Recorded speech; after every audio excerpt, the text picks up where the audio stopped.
ನಮಸ್ತೆ, good morning, welcome back to my channel. ಈಗ ಸ್ನಾನ ಮಾಡಿ ಬಂದಿದ್ದೀನಿ ಸ್ನೇಹಿತರೆ. ಇವತ್ತು ನೋಡ್ಬೋದು ಎಷ್ಟು ಚೆನ್ನಾಗಿ ಬಿಸಿಲಿದೆ ಅಂತ ಹೇಳ್ಬಿಟ್ಟು. ನಿನ್ನೆ ಒಗೆದಿದ್ದು ಬಟ್ಟೆ, ನಾಳೆಗೆ ಯೂನಿಫಾರ್ಮ್ಸ್ ಎಲ್ಲ ಬೇಕಲ್ವಾ ಅಂದ್ಬಿಟ್ಟು ನಿನ್ನೆನೇ ಒಗೆದು ಬಟ್ಟೆ. ಮಳೆ ಬಂದರೆ ಒಣಗೋದಿಲ್ಲ, ಅಟ್ಲೀಸ್ಟ್ ಸ್ವಲ್ಪ ಗಾಳಿ ಆಡಲಿ 2 ದಿನ ಅಂದ್ಬಿಟ್ಟು ನೆನ್ನೆ ಒಗೆದಿದ್ದೆ. ಸೊ ಇವತ್ತು ತುಂಬ ಚೆನ್ನಾಗಿ ಬಿಸಿಲು ಬಂದಿದೆ. ಮಧ್ಯಾಹ್ನದಷ್ಟೊತ್ತಿಗೆ ಏನಾಗುತ್ತೆ ಹೇಳೋಕ್ಕಾಗೋದಿಲ್ಲ, ಬಟ್ ಅಟ್ ಪ್ರೆಸೆಂಟ್ ಅಂತೂ ತುಂಬ ಚೆನ್ನಾಗಿ ಅನ್ನಿಸ್ತಾ ಇದೆ, ಚೆನ್ನಾಗಿದೆ ಬಿಸಿಲು. ಸೊ ಈಗ ಸ್ನಾನ ಆಯಿತು. ಈಗ ತಿಂಡಿಗೇನು ರೆಡಿ ಮಾಡ್ತಾ ಇಲ್ಲ. ತಿಂಡಿಗೆ ಸಾನುಗೆ ರಾಗಿ ಗಂಜಿ ಮಾಡಿಕೊಟ್ಟಿದ್ದೀನಿ. ಈಗ ನಾನು ಹೋಗ್ಬಿಟ್ಟು ದೇವ್ರ ಪೂಜೆಗೆ ರೆಡಿ ಮಾಡ್ಕೊಳ್ತೀನಿ.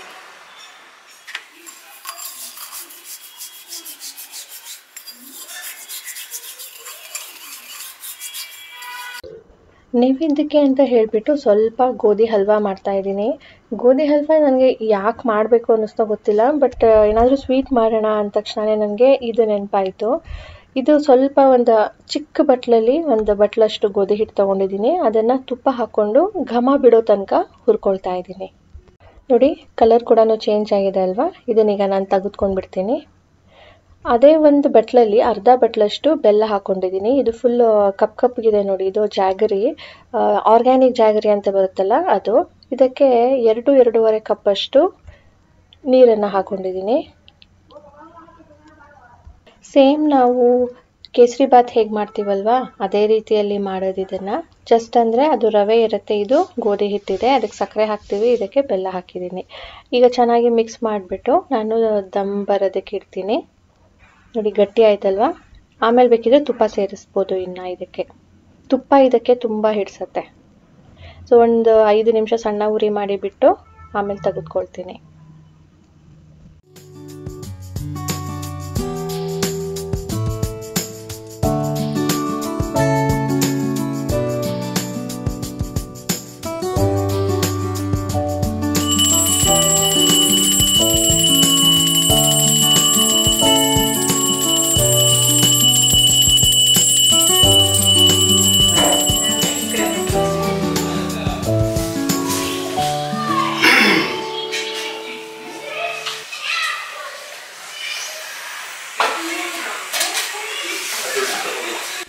ಸ್ನೇಹಿತರೆ, ಈಗ ಗಂಡನ ಪಾದ ಪೂಜೆ ಶುರು ಮಾಡ್ತಾ ಇದ್ದೀನಿ. ಅದರ ಮುಂಚೆ ದೇವ್ರ ಪೂಜೆ ಆಯಿತು. ಇವತ್ತು ಭೀಮ್ನ ಅಮಾವಾಸ್ಯೆ ಆಗಿರೋದ್ರಿಂದ ಗಂಡನ ಪಾದ ಪೂಜೆ ಮಾಡಬೇಕು. ಹಾಗೆ ಈಶ್ವರ ಮತ್ತು ಪಾರ್ವತಿ ಇಬ್ಬರ ಪೂಜೆಯನ್ನು ಇವತ್ತು ಮೇನಾಗಿ ಮಾಡಬೇಕು. ಸೊ ಅವ್ರಿಗೆ ನಾವು ಗಂಡನಿಗೆ ಒಳ್ಳೆ ಆಯಸ್ಸು ಕೊಟ್ಟು ಆರೋಗ್ಯ ಕೊಟ್ಟು ಕಾಪಾಡಲಿ ಅಂತ ಹೇಳಿಬಿಟ್ಟು ಪೂಜೆ ಮಾಡಿಬಿಟ್ಟು ಆಮೇಲೆ ಗಂಡನ ಪಾದ ಪೂಜೆ ಮಾಡೋದು. ನಾನು ಈ ವಿಡಿಯೋನ ಫುಲ್ ಹಾಗೆ ರಾ ಇಡಲಿ ಅಂತ ರೆಕಾರ್ಡ್ ಮಾಡಿ ಬಿಟ್ಟಿದ್ದೆ. ಬಟ್ ಆ ಕನ್ಸ್ಟ್ರಕ್ಷನ್ ಆಗ್ತಾ ಇದೆ ನಮ್ಮ ಮನೆ ಹತ್ರ. ಎಷ್ಟು ಸೌಂಡು ಅಂದರೆ, ನಾನು ಎಲ್ಲ ಬಾಗಿಲು ಮುಚ್ಚಿಬಿಟ್ಟು ಮೈಕ್ ಹಾಕಿ ಇಟ್ಟಿದ್ರು ಕೂಡ ತುಂಬಾ ಸೌಂಡ್ ಕೇಳ್ತಾ ಇತ್ತು. ಹಾಗಾಗಿ ನಾನು ವಾಯ್ಸ್ ಓವರ್ ಕೊಡಬೇಕಾಗಿ ಬಂತು. ಸೊ ಇವತ್ತು ತುಂಬ ಜನ ಭೀಮ್ನ ಅಮಾವಾಸ್ಯೆ ಮಾಡ್ತೀರಾ. ನಮ್ಮ ಮನೆಯಲ್ಲಿ ಕೆಲವೊಂದು ವ್ರತ ಥರ ಪಾಲಿಸ್ತಾರಲ್ವ, ಆ ಥರ ಏನು ಮಾಡೋದಿಲ್ಲ. ಜನರಲ್ ಆಗಿ ಒಳ್ಳೆ ಆರೋಗ್ಯ ಕೊಟ್ಟು ಆಯಸ್ ಕೊಡಲಿ ಅಂದ್ಬಿಟ್ಟು ಪೂಜೆ ಮಾಡೋದಷ್ಟೇ. ನಮ್ಮ ಅತ್ತೆ ಮನೆಯಲ್ಲಿ ಕೂಡ ಅತ್ತೇನೂ ಕೂಡ ಮಾಡೋದಿಲ್ಲ. ನಮ್ಮ ಮನೇಲೇನು ಆಗಿ ಬಂದಿಲ್ಲ ಅಂತ ಹೇಳ್ತಾರೆ. ಬಟ್ ನಮ್ಮ ಅಮ್ಮ ಅಪ್ಪನಿಗೆ ಈ ಥರ ಪಾದ ಪೂಜೆ ಮಾಡ್ತಾರೆ ಹೊರತು ವ್ರತ ಥರ ಏನು ಮಾಡೋದಿಲ್ಲ. ಸೊ ನಾನು ಸಿಂಪಲ್ಲಾಗಿ ಹಾಗೆ ಮಾಡಿದ್ದೀನಿ. ಪೂಜೆ ಮಾಡೋದ್ರಿಂದ ಯಾರಿಗೂ ಏನು ಹಾರ್ಮ್ ಆಗೋದಿಲ್ಲ, ಎಲ್ಲ ಒಳ್ಳೆಯದೇ ಆಗುತ್ತೆ ಅಂತ ನಂಬಿಕೊಂಡು ನಾನು ಕೂಡ ನನಗೆ ಎಷ್ಟು ಗೊತ್ತಿದೆಯೋ ಅಷ್ಟನ್ನು ಆ ರೀತಿಯಲ್ಲಿ ನಾನು ದೇವರನ್ನು ಪೂಜಿಸ್ತೀನಿ. ಸೊ ಒಳ್ಳೆಯ ಆರೋಗ್ಯ ಕೊಟ್ಟು ಆಯಸ್ ಕೊಟ್ಟು ಎಲ್ಲರನ್ನ ಕಾಪಾಡಲಿ ಅಂತ ಹೇಳಿಬಿಟ್ಟು, ದೀರ್ಘ ಸುಮಂಗಲಿ ಭವ ಅಂತ ಹೇಳಿಬಿಟ್ಟು ಆಶೀರ್ವಾದ ಮಾಡಿ ಅಂತ ನಾನು ರಾಜೇಶ ಕೇಳ್ಕೊಳ್ತಾ ಇದ್ದೀನಿ.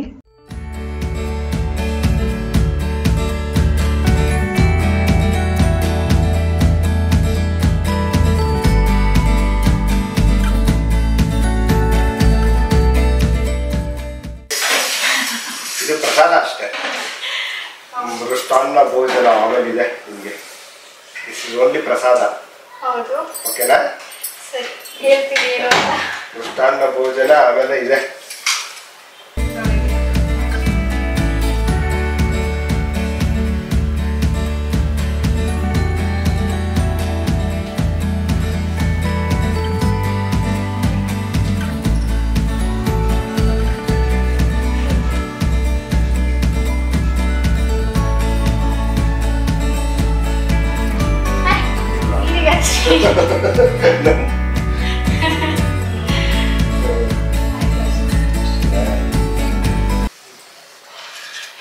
Thank you. ನಿಮಗೆ ದೇವರ ಆಯಸ್ಸು ಕೊಟ್ಟು ಕಾಪಾಡಿ. ನಿಮ್ಮನ್ನೆಲ್ಲ ಚೆನ್ನಾಗಿ ನೋಡ್ಕೊಳ್ತಾರೆ, ನಮ್ಗೆ ಶಕ್ತಿ ಕೊಡಿ. ಈಗ ಸ್ವಲ್ಪ ರೆಸ್ಟ್ ಮಾಡ್ತಾ ಇದ್ದೀನಿ, ತಿಂಡಿ ಮಾಡಿಬಿಟ್ಟು ಅಡುಗೆ ಮಾಡೋ ಮುಂಚೆ. ಇವತ್ತು ಫ್ರೆಂಡ್ಶಿಪ್ ಡೇ ಆಗಿರೋದ್ರಿಂದ ಹ್ಯಾಪಿ ಫ್ರೆಂಡ್ಶಿಪ್ ಡೇ ಎಲ್ಲರಿಗೂ. ನನ್ನ ಮಗಳು 2 ವಾರದ ಹಿಂದೆಯೇ ಎಲ್ಲ ಫ್ರೆಂಡ್ಶಿಪ್ ಬ್ಯಾಂಡ್ ಮಾಡಿ ಇಟ್ಟಿದ್ಲಲ್ಲ, ಅದನ್ನು ಇವತ್ತು ಅವಳು ಫ್ರೆಂಡ್ಸ್ಗೆ ಹಾಕೋದಕ್ಕೆ ಕಟ್ಟೋದಕ್ಕೆ ಅಂದ್ಬಿಟ್ಟು ಹೋಗ್ತಾ ಇದ್ದಾಳೆ. ಸ್ನೇಹಿತರೆ, ಈಗ ಅಡುಗೆ ಮನೆಗೆ ಬಂದಿದ್ದೀನಿ, ಅಡುಗೆ ಮಾಡೋಣ ಅಂತ ಹೇಳಿ. ಸೊ ಮೊಸಪ್ಪಿನ ಸಾರು ಮಾಡೋಣ ಅಂತ ಅಂದ್ಕೊಂಡಿದ್ದೀನಿ. ಅದ್ರ ಜೊತೆ ಕೋಸಂಬರಿ, ಸ್ವಲ್ಪ ಬಜ್ಜಿ ಮಾಡೋಣ ಅಂತ ಅಂದ್ಕೊಂಡಿದ್ದೀನಿ. ಮತ್ತು ಸ್ನೇಹಿತರೆ, ಅಡುಗೆಗೆ ಇಷ್ಟ ಆಯಿತು. ಸೊ ಈಗ ಗಿಫ್ಟಿಗೆ ಬರೋಣ. ರಾಜೇಶ್ ಹೇಳ್ತಿದ್ರಲ್ವ, ಇದು ಬರೀ ಪ್ರಸಾದ, ಮೃಷ್ಟಾನ್ನ ಭೋಜನ ಅಂದ್ಬಿಟ್ಟು. ಸೊ ಅದು ಏನಪ್ಪ ಅಂದರೆ, ರೀಸೆಂಟಾಗಿ ನಾನು ನಿಮಗೆ ತಿಳಿಸಿದ್ದೆ, ಮಾಂಗಲ್ಯ ಚೈನನ್ನು ಆರ್ಡ್ರ್ ಮಾಡಿ ಹಾಕಿದ್ದೀನಿ, ಆರ್ಡ್ರ್ ಕೊಟ್ಟು ಬಂದಿದ್ದೀನಿ.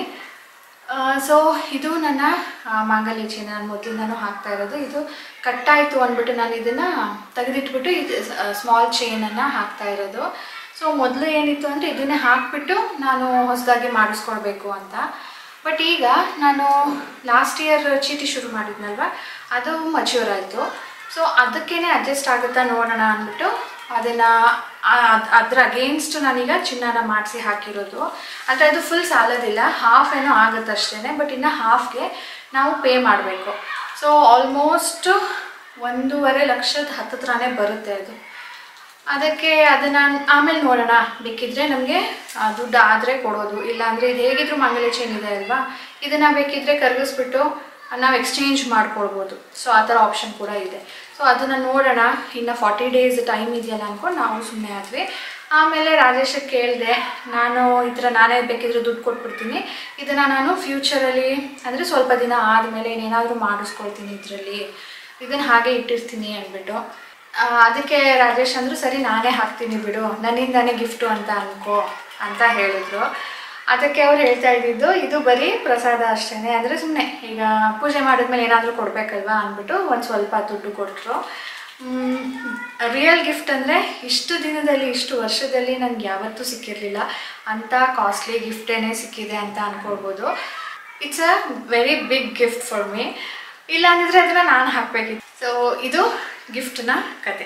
ನಾನು ಇದನ್ನು ಹಾಕ್ಲಿಕ್ಕೆ ಯಾಕೆ ಇಷ್ಟಪಡಲಿಲ್ಲ ಅಂದರೆ, ಈ ಥರ ಹಬ್ಬ ದಿನಗಳಲ್ಲಿ ಮಾಂಗಲ್ಯ ಇಲ್ಲದೆ ಇರಬೇಕಾಗುತ್ತಲ್ಲ, ಇಲ್ಲಾಂದರೆ ಡೂಪ್ಲಿಕೇಟ್ ಚೈನ್ಗೆ ಹಾಕ್ಕೊಳ್ಬೇಕಾಗುತ್ತೆ. ಅದಕ್ಕೆ ಬೇಡ, ನನಗೆ ಆ ಮಾಂಗಲ್ಯ ಚೈನ್ ನನಗೆ ಕೈಗೆ ಸೇರಬೇಕು, ಅದಾದಮೇಲೆ ನಾನು ಇದನ್ನು ಮುರಿಸೋದು ಅಂತ ಹೇಳಿ ನಾನು ಅದನ್ನು ಹಾಗೆ ಹಾಕಿದೆ. ಇದನ್ನು ನಾನೇ ಇಟ್ಕೊಂಡಿದ್ದೆ. ಸೊ ಇದು ನೋಡಿ, ಇವತ್ತು ಹಾಕೊಳ್ಳೋ ಆ ಥರ ಆಯಿತು. ಇಲ್ಲ ಅಂದಿದ್ರೆ ನಮ್ಮ ಅಮ್ಮ ಏನಂತಿದ್ರು, ಒಂದು ಡೂಪ್ಲಿಕೇಟ್ ಚೈನ್ ತೊಗೊಂಡ್ಬಿಡು, ಅದಕ್ಕೆ ಬೇಕಿದ್ರೆ ನೀನು ಮಾಂಗಲ್ಯ ಹಾಕೋ, ದಿನ ಹಾಕೋ ಅಂತ. ನನಗೆ ಅದು ಯಾಕೋ ಇಷ್ಟ ಆಗಿ, ಅದಕ್ಕೆ ಬೇಡ, ನನ್ನ ಹತ್ರ ಇದೆ ಅಲ್ವಾ ಕರಿಮಣಿ, ಮನೇಲಿ ಹಾಕೋದಕ್ಕೆ ಇದು ಸಾಕು, ಎಲ್ಲಾದರೂ ಹೋದಾಗ ಬಂದಾಗ ಹಬ್ಬಗಳಲ್ಲಿ ವಾರಗಳಲ್ಲಿ ಇದನ್ನು ಇಟ್ಕೊಳ್ತೀನಿ ನಾನು ಅಂದ್ಬಿಟ್ಟು ಇಟ್ಕೊಂಡಿದ್ದೆ. ಅದಕ್ಕೆ ನಂಗೆ ಅವತ್ತು ಮನಸ್ಸಾಗಲಿಲ್ಲ ಹಾಕೋದಕ್ಕೆ. ಹಾಕಿದಿದ್ರೆ ಏನೂ ದುಡ್ಡು ಪೇ ಮಾಡ್ದೇನೆ ಇದ್ರ ಬದಲು ಅದು ಬಂದಿರೋದು. ಅದರಲ್ಲಿ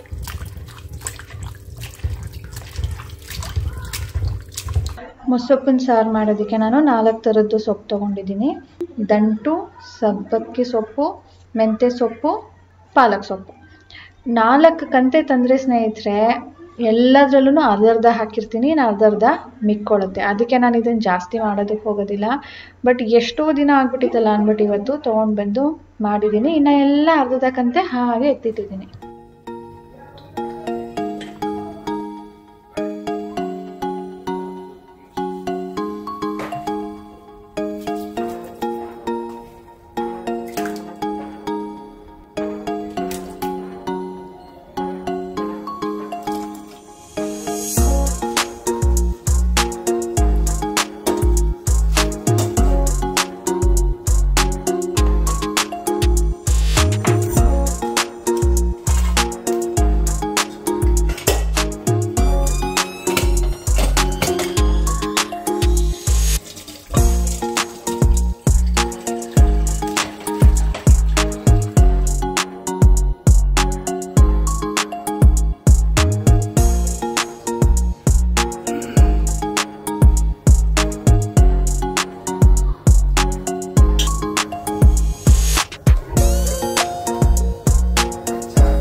ಆಟಾಡ್ತಾ ಇದ್ದಾಳೆ. ಅದಕ್ಕೆ ನಾವಿಬ್ಬರೇ ಈಗ ಊಟ ಮಾಡ್ತಾ ಇದ್ದೀವಿ. ಅವಳಿಗೆ ಫ್ರೆಂಡ್ಸ್ ಇದ್ಬಿಟ್ರೆ ಹೊಟ್ಟೆ ಹಸಿವೆ ಆಗೋದಿಲ್ಲ. ಸುಮ್ಮನೆ ಮನೇಲಿ ಕೂತಿರ್ತಾಳೆ ನೋಡಿ, ಅವಾಗ ಟೈಮಿಗೆ ಕೇಳ್ತಾ ಇರ್ತಾಳೆ. ಸ್ನೇಹಿತರೆ, ಟೈಮ್ ಬಂದು 4:15 ಆಗ್ತಾ ಇದೆ. ರಾಜೇಶ್ ಅವ್ರು ಪೇಂಟಿಂಗ್ ಮಾಡ್ತಾ ಇದ್ದಾರೆ. ಸೇಫ್ಟಿ ಮೆಜರ್ಸ್ ಏನಾಯ್ತು ಗೊತ್ತಾ, ನಮ್ಮ ಮನೇಲಿ ಬಾತ್ರೂಮಲ್ಲಿ ಬಾತ್ರೂಮ್ಗೂ 2 ಮಿರರ್ ಹಾಕಿದ್ದೀವ. ಅದು ರೀಸೆಂಟಾಗಿ ನವಂಬರಲ್ಲಿ ನಾನು ನೋಡಿದೆ ಜಾನು, ಅದು ನಿಮ್ಮ ಹತ್ರ ಬಿಲ್ ಇತ್ತು. ನವಂಬರಲ್ಲಿ ಚೇಂಜ್ ಮಾಡಿಸಿದ್ದು. ಅದ್ರ ಮುಂಚೆ ಏನಾಗಿತ್ತು ಅಂದರೆ ಹಿಂದಗಡೆ ಲೇಯರ್ ಇರುತ್ತಲ್ವ ಮಿರರ್ದು, ಅದು ಹೋಗ್ತಾ ಇತ್ತು. ಅಂದರೆ ಒಂಥರ ಸ್ಟೇನ್ ಆದಂಗೆ ಕಾಣಿಸ್ತಾ ಇತ್ತು. ಮುಖ ನೋಡ್ಕೊಂಡಾಗ ಎಡ್ಜಸ್ ಎಲ್ಲನೂ 1 ಇಂಚು 2 ಇಂಚಷ್ಟು ಒಳಗಡೆಗೆ ಬರ್ತಾ ಇತ್ತು. ಅದು ಹಿಂದೆ ಇದ್ದಿದ್ದು ಅದೇನೋ ಲೇಯರ್ ಹಾಳಾಗ್ತಾ ಇತ್ತು. ಅದು ಆ ಥರ ಇರೋದು ಬೇಡ, ಚೆನ್ನಾಗಿರೋದು ಹಾಕೋಣ, ಸುಮ್ಮನೆ ಯಾಕೆ ಅದು ಸ್ಟೇನ್ ಥರ ಕಾಣುತ್ತೆ ಅಂದ್ಬಿಟ್ಟು ಚೇಂಜ್ ಮಾಡಿಸಿದ್ದು ನವಂಬರಲ್ಲಿ. 6 ತಿಂಗಳಾಗಿಲ್ಲ, ಅವಳು ರೆಡಿ ಅದು ಹಾಳಾಗಕ್ಕೆ ಶುರುವಾಗಿತ್ತು. ಆಗಲೇ ಅರ್ಧ ಇಂಚಷ್ಟು ಫುಲ್ 4 ಮೂಲೆಯಿಂದನೂ ಹೋಗೋದಕ್ಕೆ ಶುರುವಾಗಿತ್ತು. ಸರಿ, ನಾವು ಗ್ಲಾಸ್ ಅಂಗಡಿಗೆ ಹೋಗಿ ತೊಗೊಂಡಿದ್ದು. 6 ತಿಂಗಳು ಆಗಿಲ್ಲ, ಯಾಕೆ ಈ ಥರ ಆಗ್ತಾ ಇದೆ ಅಂದಾಗ ಅದು ಮಾಯಿಶ್ಚರ್ಗೆ ಆ ಥರ ಆಗುತ್ತೆ. ಮಾಯಿಶ್ಚರ್ಗೆ, ಬಿಸಿ ಸ್ಟೀಮ್ಗೆ ಇದು ಕೋಟಿಂಗ್ ಕೊಡೋದು. ಇದು ಮ್ಯಾನುಫ್ಯಾಕ್ಚರಿಂಗ್ ಡಿಫೆಕ್ಟ್ ಅಂತ. ಇದೇ ತರ ಯಾವುದೋ ಒಂದು ಕಂಪ್ನಿಗೆ ಆ ಬ್ಯಾಚಲ್ಲಿ ಸಪ್ಲೈ ಮಾಡಿ 2500 ಸ್ಕ್ವೇರ್ ಫೀಟ್ ಇದು ರಿಜೆಕ್ಟ್ ಆಗಿದೆ ಅಂತ ಪೀಸ್. ಆ ಬ್ಯಾಚಲ್ಲಿ ನಮಗೆ ಸಿಕ್ಬಿಟ್ಟಿದೆ. ಅದಕ್ಕೆ ಸೇಫ್ಟಿ ಮೆಜರ್ಸ್ ಇರಲಿ ಅಂತ. ನಮ್ದು ಮೊದಲನೇದು 6 ವರ್ಷ ಆಗಿತ್ತು ಹಾಕ್ಸಿ. 6 ವರ್ಷಕ್ಕೆ ಹಾಳಾಗಿದ್ದು, ಇದು 6 ತಿಂಗಳಿಗೆ ಹಾಳಾಗೋಯ್ತು. ಅದಕ್ಕೆ ಚೇಂಜ್ ಮಾಡಿಸಿ ಇನ್ನೂ ತಂದ್ವಿ. ಬಟ್ ಈಗ ಹಾಕಿದ್ರೆ ಮತ್ತೆ ಅದೇ ಥರ ಆಗುತ್ತೆ. ಅದಕ್ಕೆ ನಾವು ಏನೇನೋ ಯೋಚನೆ ಮಾಡಿ ಕೊನೆಗೆ ಇದನ್ನು ಮಾಡ್ತಾ ಇದ್ದೀವಿ. ಅದು ಎಷ್ಟು ಸಕ್ಸಸ್ ಆಗುತ್ತೆ ಗೊತ್ತಿಲ್ಲ. ಜಸ್ಟ್ ಎಕ್ಸ್ಪೆರಿಮೆಂಟ್ ಅಷ್ಟೇ. ಇದು ಏನಪ್ಪ ಅಂದರೆ, ನಾವು ವಾಲ್ ಹೊಡಿತೀವಲ್ವಾ, ಅದು ಪೇಂಟು. ಇದು ವಾಷಬಲ್ ಇರುತ್ತೆ, ನೀರು ಬಿದ್ದರೂ ಏನೂ ಆಗೋದಿಲ್ಲ ಅಂತ ಹೇಳಿ ನಾವೀಗ ತಂದು ಮಿರರ್ಗೆ ಹೊಡಿಸ್ತಾ ಇದ್ದೀವಿ. ಮೊದಲು ಅಂದ್ಕೊಂಡ್ವಿ ಆಯಿಲ್ ಪೇಂಟ್ ಹೊಡಿಯೋಣ ಅಂತ, ಆಮೇಲೆ ಇದೇನ ಟ್ರೈ ಮಾಡೋಣ ಅಂದ್ಬಿಟ್ಟು ಇದನ್ನು ಮಾಡ್ತಾ ಇದ್ದೀವಿ ಈಗ. ಅದ್ರ ಮುಂಚೆ ಇದಕ್ಕೆ ವುಡ್ ಹಾಕಿಸಿ ನೀರು ಎಂಟರ್ ಆಗಬಾರ್ದು, ಸ್ವಲ್ಪನೂ ಮಾಯಿಶ್ಚರು, ಫ್ರೇಮ್ ಹಾಕಿಸ್ಬಿಡೋಣ ಅಂತ ನೋಡಿದೆ. ಫ್ರೇಮ್ ಹಾಕ್ಸೋಕ್ಕೆ ಸ್ನೇಹಿತರೆ ಎಷ್ಟಂದ್ರೆ ರೀ 1200 ಒಂದಕ್ಕೆ. 1200 ಒಂದಕ್ಕೆ, ವಿತೌಟ್ ಅದೇನು ಹಿಂದಗಡೆ ಹಾಕೋ ಅಂತ ಕಾರ್ಡ್ಬೋರ್ಡು. ಅದಕ್ಕೆ ಬೇಡ, ಅದು ನಮ್ಗೆ ಗ್ಯಾರಂಟಿ ಇಲ್ಲ ಅಲ್ಲ ನಿಲ್ಲುತ್ತೋ ಇಲ್ವಾ. ಅದು ಹಾಕ್ಸಿದ್ಮೇಲೆ ಹೋದ್ರೆ ಅಷ್ಟು ಕೊಟ್ರೆ ಇನ್ನೂ ಒಂದು ಹೊಸದೇ ಬಂದ್ಬಿಡುತ್ತೆ. ಇದಕ್ಕೂ ಅಷ್ಟೇ 1500 ಅರೌಂಡ್ ಏನೋ ಆಗಿದ್ದು ಒಂದಕ್ಕೆ. ನಾವು ಹುಡುಕಿ ಚೆನ್ನಾಗಿರೋದಿರ್ಲಿ ಅಂದ್ಬಿಟ್ಟು ತರಿಸಿದ್ರೆ ಹಿಂಗಾಯ್ತು. ಇದು ಟಾಪ್ ಒನ್ ಬ್ರ್ಯಾಂಡ್ ಸೇಂಟ್ ಗೋಬೆನ್ ಅಂತ, ಕಾಂಪಿಟೇಟರ್ ಇಲ್ಲ ಲೆಕ್ಕದಲ್ಲಿ. ವಾರಂಟಿ ಗ್ಯಾರಂಟಿ ಅದು ಒಡೆದೋಗುತ್ತಲ್ವ, ಅದು ನಮ್ಮ ಮೇಲೆ ಡಿಪೆಂಡು ಅಂತ ಹೇಳ್ಬೋದು. ಇದು ನೋಡಿದ್ರೆ ಲೇಯರೇ ಹೊರ್ಟೋಗ್ತಾ ಇದೆ ಹಿಂದ್ಗಡೆದು. ಅದು 6 ವರ್ಷಕ್ಕಲ್ಲ, 6 ತಿಂಗಳಿಗೆ. ನನಗೇನೋ ಅನ್ಸುತ್ತೆ ಇದು ನಾವು ಹಾರ್ಪಿಕಲ್ ಬಾತ್ರೂಮ್ ತೊಳಿತೀವಲ್ಲ, ಆ ಕೆಮಿಕಲಿಂದ ಆಗ್ತಾ ಇದೆ. ಕೆಮಿಕಲಿಂದನಾ? ನೀರು ನಿಂತಿರುತ್ತೆ ಹಿಂದೆ ತೆಗ್ದಾಗ ನೋಡಿದ್ನಲ್ಲ, ಮಾಯಿಶ್ಚರ್ ಹೇಗೆ ಮಳೆ ಬಂದಾಗ ಗ್ಲಾಸ್ ಮೇಲೆ ನಿಂತಿರುತ್ತಲ್ಲ ಹೊರಗಡೆದು, ನಮ್ಮದು ಇಲ್ಲಿದು ಕಿಟಕಿಗಳ ಮೇಲೆ, ಆ ಥರ ಫಾಗ್ ಫಾರ್ಮ್ ಆಗುತ್ತಲ್ಲ, ಆ ಥರ ನಿಂತಿರುತ್ತೆ ನೀರು. ಸೊ ಲೆಟ್ಸ್ ಸಿ ಇದು ಎಷ್ಟು ಸಕ್ಸಸ್ ಆಗುತ್ತೆ. ನಾನು ಇದೆಲ್ಲ ಬಿಡಬೇಡ್ರಿ, ಇಲ್ಲೂ ಏನೋ ಹಾಕಿ, ಇಲ್ಲೂ ಸಾನು ಗೊತ್ತಿಲ್ಲ ಇದು ಮಾಡ್ತಾ ಇರೋದು. ನಾನು ಅಂತಾಳೆ. ಫ್ರೆಂಡ್ಸ್ ಜೊತೆ ಹೊಟ್ಟೋಗಿದ್ದಾಳೆ.